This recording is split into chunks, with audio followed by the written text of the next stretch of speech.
ఎక్స్పెనెంట్స్ and powers, ఘాతాంకాలు మరియు ఘాతాలు. ఇక్కడ మనకు ఒక లెక్క ఇవ్వడం జరిగింది.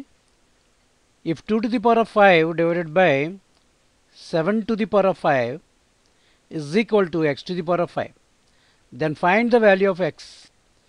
2 to the power of 5 divided by 7 to the power of 5 is equal to x to the power of 5 అయినప్పుడు x విలువ ఎంత అని అడుగుతున్నారు. మనకి ఇవ్వబడింది ఏంటి? 2 to the power of 5 divided by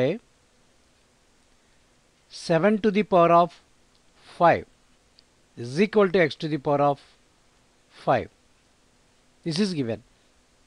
దీని ఏమని రాయొచ్చు? 2 to the power of 5 divided by 7 to the power of 5. 7 to the power of 5. That is equal to x to the power of 5. ఇక్కడ మనం గమనిస్తే పవర్స్ ఈక్వల్గా ఉన్నాయి. పవర్ ఇక్కడ 5 ఉంటే ఇక్కడ కూడా 5 ఉంది. దీని ఏమని రాయొచ్చు మనం? 2/7 to the power of 5 అని రాయొచ్చు.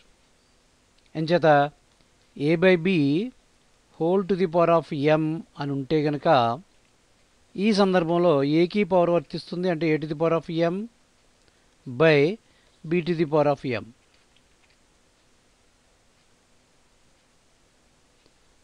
ఇలా ఉంటే ఇలా రాసుకోవచ్చు, ఇలా ఉన్నప్పుడు ఇలా రాసుకోవచ్చు. ఇప్పుడు మనం ఇలా ఉన్నదాన్ని ఇలా రాసాం. ఇక్కడ 2/7ని బ్రాకెట్లో పెట్టి పవర్లో 5 రాసాం. That is equal to x to the power of 5. ఇలాంటి సందర్భంలో మరొక ప్రిన్సిపల్ గుర్తుకు రావాలి. ఏంటంటే a to the power of m is equal to b to the power of m అని ఉంటే కనుక పవర్లో m ఉంది, ఇక్కడ కూడా పవర్లో m ఉంది. ఇలాంటి సందర్భంలో ఇది సింగిల్ టర్మ్, ఇది కూడా సింగిల్ టర్మ్. ఈ విధంగా ఉన్నప్పుడు పవర్స్ ఈక్వల్గా ఉన్నాయి కాబట్టి క్యాన్సిల్ చేస్తాం, బేసిస్ ఈక్వల్ అవుతాయి. a is equal to b.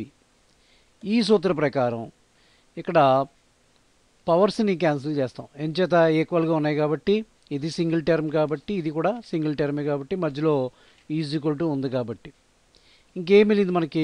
2/7 is equal to x.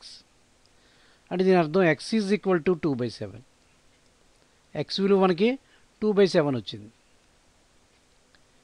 ఇచ్చినటువంటి సమీకరణం 2 to the power of 5 divided by 7 to the power of 5 is equal to x to the power of 5 అయినప్పుడు ఈ x విలువ మనకి ఎంత వచ్చింది?